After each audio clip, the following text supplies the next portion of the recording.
Friends, मैं गौरव मिगलानी आपके साथ लेकर आया हूं मैक्रो इकोनॉमिक्स का जो टॉपिक हम पढ़ने जा रहे हैं वो है बैंकिंग। बैंकिंग के अंदर हम सबको पता है कि देखो, बैंक के अंदर आजकल हर किसी का अकाउंट ओपन होता ही है और लगभग अगर हम देखें तो लाइफ की अगर इमेजिनेशन करें तो बैंकिंग के बिना पॉसिबल ही नहीं लगता है। तो इट्स सो इंपॉर्टेंट। तो बैंक्स देखें तो बैंक दो टाइप के होते हैं। पहला है central bank, that is RBI, reserve bank of India. Reserve bank of India के अंडर में जितने भी बैंक काम करते हैं वो होते हैं कॉमर्शियल बैंक। जैसे आपने सुना होगा SBI, state bank of India, PNB, Punjab national bank. ये हम आज कॉमर्शियल बैंक के बारे में पहले स्टडी करने जा रहे हैं। कॉमर्शियल बैंक क्या होते हैं? कॉमर्शियल बैंक वो बैंक होते हैं जो आपसे अमाउंट डिपॉजिट को एक्सेप्ट करते हैं। हमारा जितना भी पैसा जो हम जमा कराते हैं वो कहां पर जमा कराते हैं?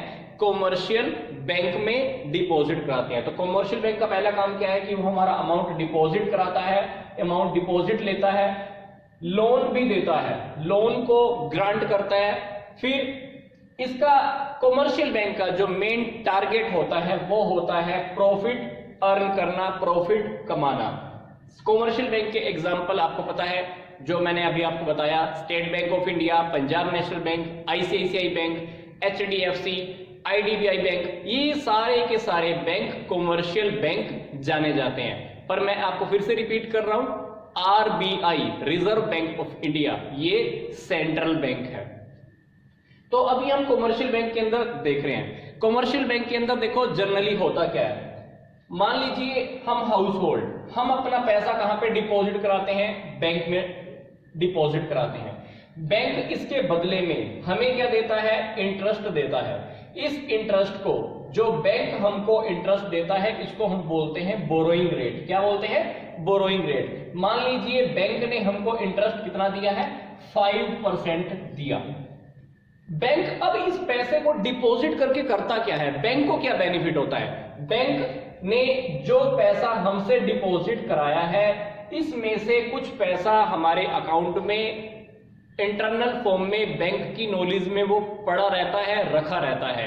बैंक इस पैसे में से कुछ पैसा अपने पास रखकर बाकी का पैसा लोन पे दे देता है जिनको भी पैसे की रिक्वायरमेंट होती है, जिनको भी लोन चाहिए होता है। जितने भी बैंक के पर्सनल कॉन्टैक्ट होते हैं जिसमें से बैंक को पता है कि ये पैसा मेरा लोन का वापस दे देगा, तो बैंक उसको क्या करता है? लोन देता है। और जब बैंक लोन देता है तो वो लोन देने के बाद बोरोवर से, जितने भी लोगों ने लोन लिया है बैंक से, उनसे बैंक जो इंटरेस्ट लेता है उसको हम बोलते हैं लैंडिंग रेट, क्योंकि इस इंटरेस्ट की रेट को लैंडिंग रेट के नाम से जाना जाता है। लेट्स सपोज कीजिए कि लैंडिंग रेट 10% है, तो बीच का जो मार्जिन रह गया 5%, हम इसको बोलते हैं स्प्रेड। देखो क्या हुआ, बैंक ने आपसे पैसा डिपॉजिट कराया, बैंक ने आपको कितना दिया? 5%।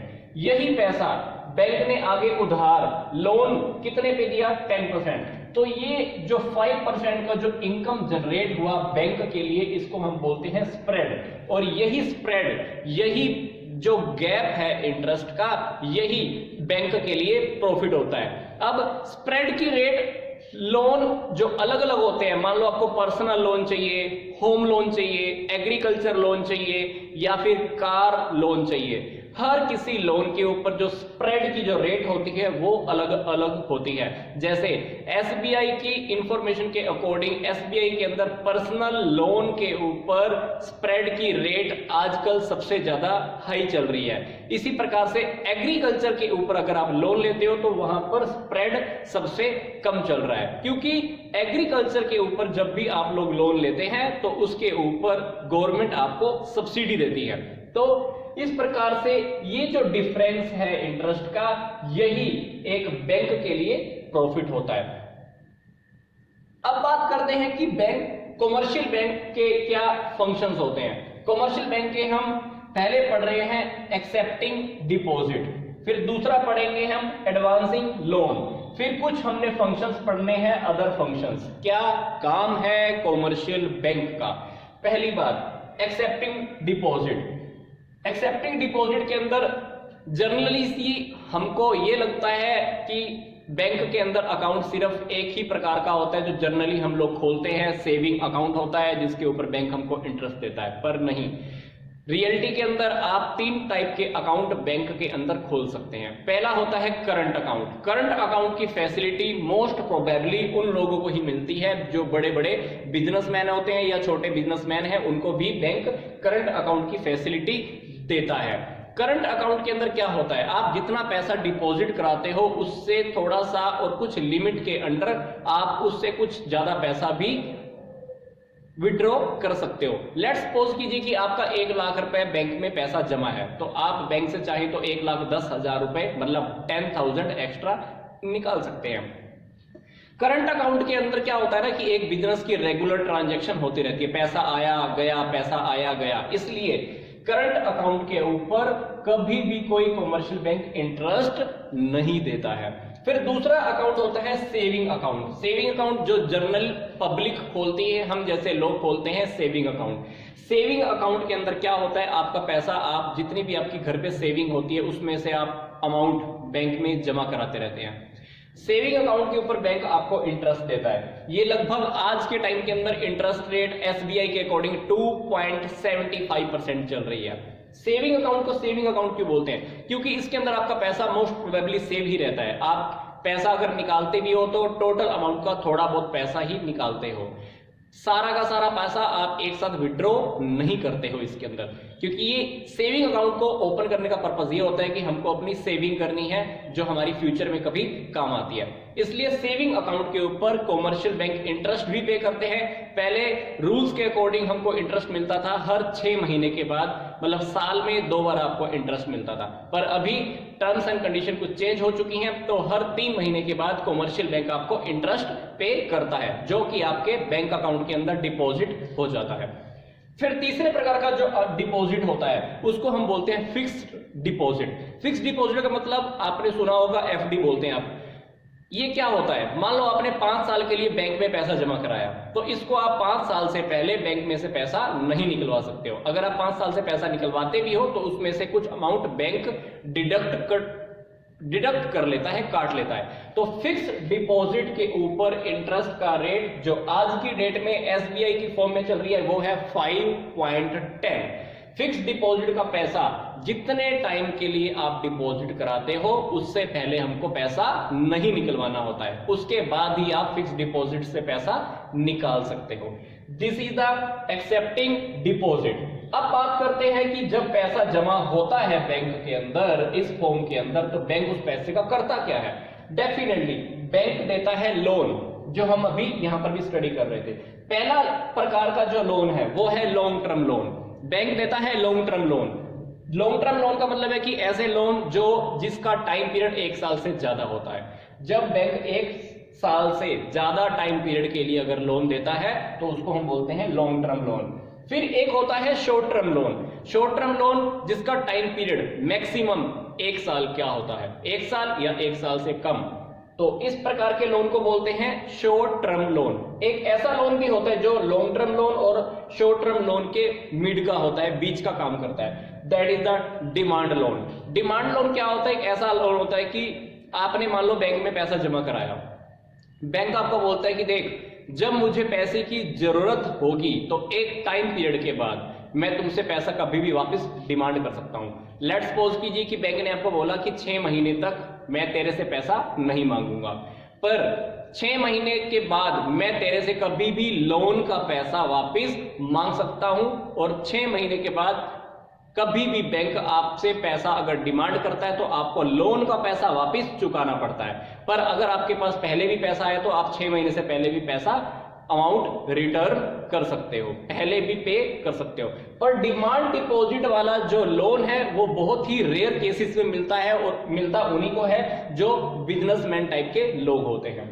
फिर कुछ अदर फंक्शंस हैं। अदर फंक्शंस के अंदर हम पढ़ रहे हैं सबसे पहला ओवरड्राफ्ट फैसिलिटी। ओवरड्राफ्ट फैसिलिटी क्या है, लेट्स सपोज कीजिए कि आपका बैंक के अंदर 1 लाख रुपए जमा है। मैं आपको एक बात रिपीट कर देता हूं, बता देता हूं, ओवरड्राफ्ट फैसिलिटी सिर्फ करंट अकाउंट के ऊपर ही मिलती है, बिजनेसमैन टाइप के लोगों को ही मिलती है जो बिजनेस रेगुलर करते रहते हैं। मान लीजिए आपका बैंक में 1 लाख रुपए जमा है, आपने किसी को 1 लाख रुपए का चेक काट के दिया या 1,10,000 रुपए का चेक काट कर दिया, वो पर्सन जाएगा आपके बैंक में से 1,10,000 रुपए निकाल लेगा, जबकि बैंक में आपके जमा कितने थे, सिर्फ 1 लाख रुपए, पर बैंक ने आपके अकाउंट में से कितने पैसे निकाल के दे दिए, 1,10,000 रुपए, क्योंकि ये फालतू पैसा निकालने की फैसिलिटी बैंक ने दी हुई है आपको।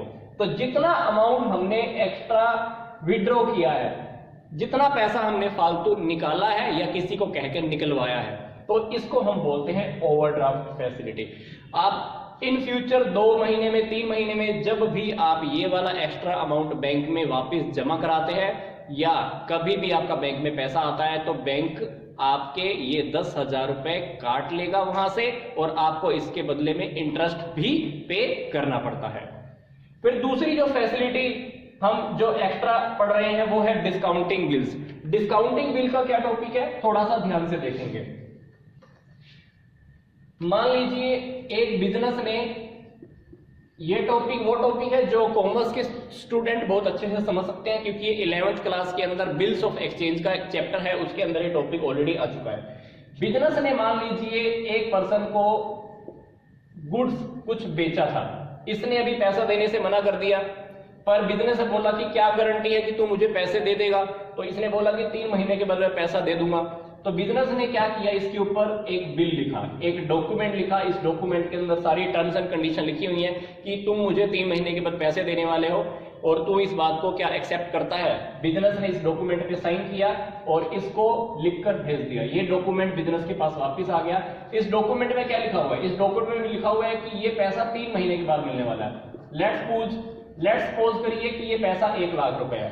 ये पैसा बिजनेस को कब मिलेगा, 3 महीने के बाद। अब ये पैसा ये पर्सन 3 महीने से पहले नहीं देने वाला है, पर मान लो टाइम से पहले ही हमको पैसे की जरूरत पड़ जाती है, 1 लाख रुपए की हमको जरूरत पड़ी, तो बैंक के अंदर हम जा सकते हैं। बैंक को मैंने ये वाला डॉक्यूमेंट डिपॉजिट कराया, ये वाला डॉक्यूमेंट बिजनेस ने बैंक में दिया और बैंक ने वेरीफाई कर लिया इससे कि क्या तुमने पैसे देने हैं, ए ने बोला है कि पैसे देने हैं, तो बैंक ने बिजनेस को 1 लाख रुपए निकाल के दे दिए। जब 3 महीने के बाद पैसा देने की बारी आएगी तो बिजनेस पैसे किससे ले लेगा, ए से अपने आप जाकर ले लेगा। तो इसको बोलते हैं बिल्स का डिस्काउंट कराना। बिल को डिस्काउंट किसने कराया, बिजनेस ने करवाया। किससे कराया, बैंक से करवाया। तो बैंक ने डेफिनेटली हमको एक डिस्काउंटिंग बिल्स का फैसिलिटी दिया है, क्योंकि बैंक को पता है कि पैसे कितने टाइम के बाद मिलने वाले, 3 महीने के बाद मिलने वाले, परंतु उसने आज ही हमको पैसा दे दिया। तो इन फ्यूचर अभी बैंक अपने आप ए से पैसा रिटर्न में लेने वाला है। तो बैंक इस टाइप से डिस्काउंटिंग बिल्स को डिस्काउंट करने का भी फैसिलिटी देता है। तीसरी बात है एजेंसी के फंक्शन। एजेंसी के फंक्शन के अंदर मान लो बैंक को हमने बोला हुआ है कि तू हर महीने मेरी ईएमआई पे कर दिया कर, तू हर महीने मेरी ये इंस्टॉलमेंट पे कर दिया कर। तो बैंक एक एजेंट की तरह भी काम करता रहता है। या ऐसा लगा लो कि मैंने बैंक को बोला हुआ है कि फलानी पार्टी, ये वाली पार्टी पैसा देकर आएगी तो हर बार मेरे बैंक में ये वाला पैसा जमा कर दिया कर। तो बैंक आपको एजेंसी ऐसे एजेंट की तरह भी काम करती है और आपको वो फैसिलिटी भी देती है। फिर चौथी है जनरल यूटिलिटीज।